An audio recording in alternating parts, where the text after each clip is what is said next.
बोलिए प्रेम से श्री सद्गुरु महाराज। आप लोग बैठ जाएं, पूजा के प्रार्थना हो चुके हैं।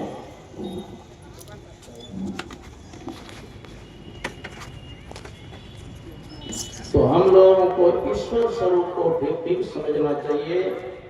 रामकृष्ण परमहंस जी महाराज ने कहा, ईश्वर किस प्रकार रहते जानते हो जी? जैसे अमीर घर की माताएं पर्दा के अंदर रहा करती है, वो अंदर से सबको देखती है कौन आ रहा है कौन जा रहा है, लेकिन बाहर के पुरुष कोई उसको नहीं देख पाता। ठीक ईश्वर सबके हृदय में है, वह ईश्वर सबके क्रियाकलाप को देखते हैं, लेकिन बहिर्मुख वाले मनुष्य ईश्वर को नहीं देख पाते।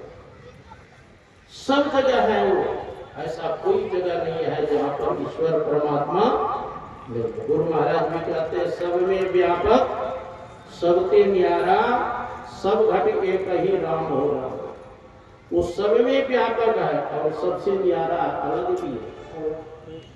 कबीर साहब चार राम की चर्चा की। एक राम दशरथ घर डोले, एक राम सब घट घट में बोले, एक राम का सकल पसारा, एक राम है सबसे न्यारा। प्रश्न किया गया, कौन राम दशरथ घर डोले, कौन राम सब घट घट में बोले, कौन राम का सकल पसारा, कौन राम है सबसे न्यारा? तो कबीर साहब कहते हैं, सगुन राम दशरथ घर डोले, जीव राम सब घट घट में बोले, निर्गुण राम का सकल पसारा, और ब्रह्म राम है सबसे न्यारा।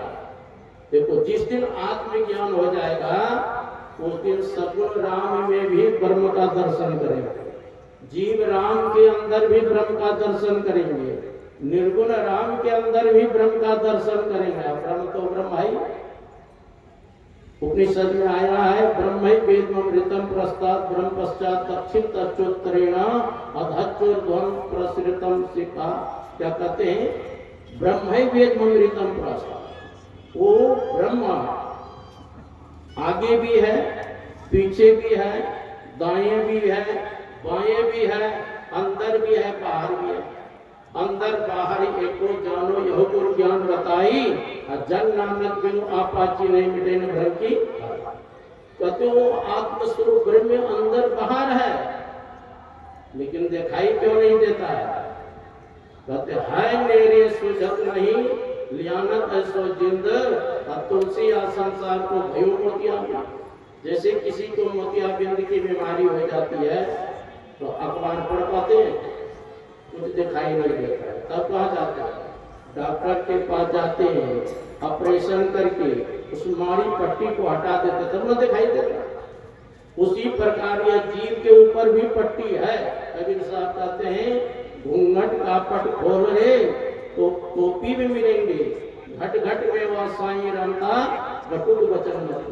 घूंघट में पर्दा लगा। कितने पर्दा है? गुरु महाराज कहते हैं, घटतम प्रकाश शब्द पट की पर है चार, अंधकार प्रकाश और शब्द, ये तीन पर्दा पड़ा है जी। कैसे हटेगा पर्दा?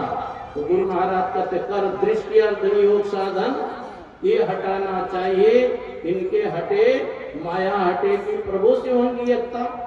जब दृष्टि साधन करेंगे तो अंधकार से प्रकाश में जाएंगे, शब्द साधना करेंगे तो प्रकाश से शब्द में जाएंगे, शब्द से निशब्द में जाएंगे, तब अपने स्वरूप का ज्ञान होगा। मैं को अभी तो हम लोगों को शरीर का ज्ञान है, आत्मा का ज्ञान है। तुम कौन हो? शरीर नहीं हो, शरीर में रहने वाली शरीरी चेतन आत्मा। कुता आया था, कहां से आए आप लोग? पूर्णिया से, कटिहार से। अरे ये तो आपका शरीर आया है, आप कहां से आए? आए थे सैर करने है मुसाफिर तो यहाँ, सैर करके लौट जाना युक्त तुझको फिर वहां, सैर करना भूल कर निज घर बसा के टिक गया, याद कर अपने देश की प्रदेश में क्यों रुक गया। ये प्रदेश है, अपना घर नहीं है। कस्तम को हम कहाँ आता, को में जननी को में ताता है। मेरी माँ कौन है, मेरे पिता कौन है? देखो, इस शरीर का माता पिता है लौकिक, जो रसबीर से ये शरीर बना, लेकिन ये जीव का पिता कौन है? जीव का पिता वही परमात्मा है। इसलिए मंदिर में हम लोग स्तुति करते हैं, त्वमेव माता च पिता त्वमेव, त्वमेव बंधु च सखा त्वमेव, त्वमेव विद्या द्रविणम त्वमेव, त्वमेव सर्वम मम देव देव। तू ही मेरी माता हो, तू ही मेरे पिता हो, सर्वस्व जीव का माता पिता परमात्मा है। कि जीव का घर कहाँ है? सखिया वो घर सबसे न्यारा, जहाँ पूर्ण पुरुष हमारा, जहाँ नहीं सुख दुख सांझ झूठ नहीं, पापन पुण्य पसारा, सखिया वो घर सबसे न्यारा।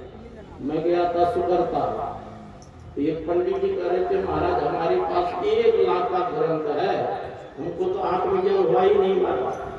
मैंने कहा खाली ग्रंथ रखने से आत्मज्ञान होगा? तो ग्रंथ में क्या लिखा है?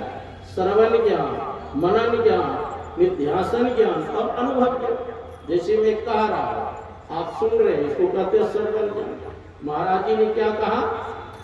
हाँ महाराज जी आप मनन किया, महाराज जी ठीक नहीं कहा। मानव जब मानव ध्यान दृष्टियों अनुसंधान करने से जीव का परम कल्याण है।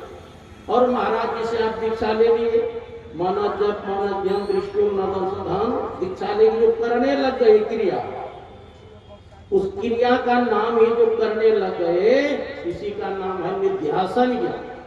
और करते करते अंतिम जब ज्ञान होगा, उसी को अनुभव ज्ञान कहते हैं, उसी को आत्म ज्ञान कहते हैं, उसी को प्रत्यक्ष ज्ञान कहते हैं, उसी को अपरोक्ष ज्ञान कहते हैं। अभी जो सुन रहे हैं इसको परोक्ष ज्ञान कहते हैं, है ना? तो अंतिम ज्ञान कैसे होगा? निध्यासन करने से ना जी, अनुभव ज्ञान होगा।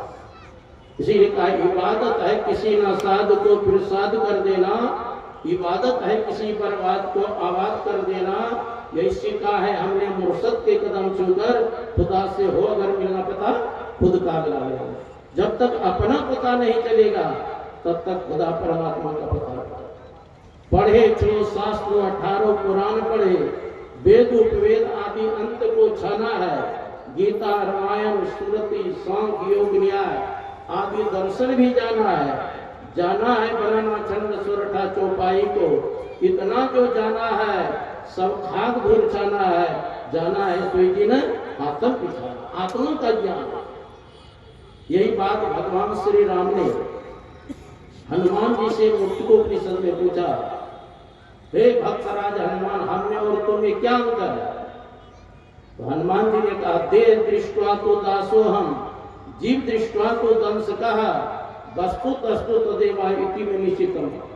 शरीर के दृष्टि से आप हमारे स्वामी हैं, मैं आपका दास हूँ। जीव के दृष्टि से आप अंशी हैं, मैं आपका अंश हूँ। और तत्व रूप में जो आप हैं सो मैं हूँ, जो मैं हूँ सो आप। सोत हिता ही कोई नहीं भेदा, बारी जीवगा वही भेदा। जैसे जल और तरंग में कोई भेद है, लेकिन कहने के लिए तो हो गया नहीं, जल है ये तरंग है। उसी प्रकार तत्व रूप में आत्मा और परमात्मा में कोई अंतर नहीं है ना, तत्व रूप में एक है। तो हम लोगों को ज्ञान कहाँ होगा? सत्संग में। तो संतों से युक्ति जान करके हम लोग साधन करें तो परम कल्याण होगा। विशेष रूप से हम लोग को विवाह के कारण श्रवण करें। बोलिए श्री सद्गुरु।